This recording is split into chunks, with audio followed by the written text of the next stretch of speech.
In a city filled with busy people, there lived a man named Mr. Sterling. He was the richest man for miles. He owned tall buildings, shiny cars, and a massive house on top of a hill. His house was made of the finest marble, and the curtains were made of the softest silk. Inside, everything was gold, silver, or crystal. Mr. Sterling believed one thing: money can buy any kind of happiness. Every morning, Mr. Sterling left the house before his children woke up. Every night, he returned home after they were already asleep. His wife, Maria, often asked him, "Can we just have dinner together tonight?" Mr. Sterling would always pat his pocket and say, "I'm busy making more money, Maria. Look at this house. Look at your jewelry. I am doing this for you." He bought his son the most expensive toys and his daughter the rarest dolls from overseas. But when they asked, "Papa, can you play with us?" he would answer, "I don't have time.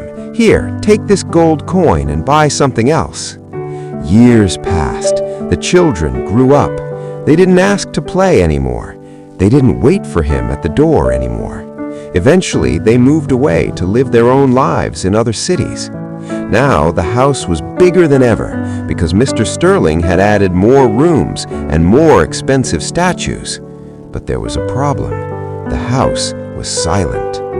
One evening, Mr. Sterling sat in his grand dining room. The table was long enough for 20 people, but he sat alone at the head of it. He looked at his golden plates and his crystal glass. He had the best food in the world, but it tasted like nothing. He walked through his long hallways. He heard the tick-tock of his expensive clocks.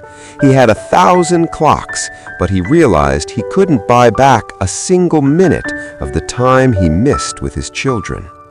He walked into the playroom where his children used to stay. It was filled with toys that were still in their boxes, toys they never played with because they wanted a father, not a gift. He looked at his reflection in a giant gold-framed mirror.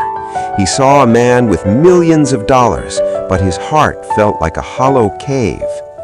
"The house has everything," he whispered to the empty air, "except laughter." In that moment, Mr. Sterling did something he hadn't done in years. He cried.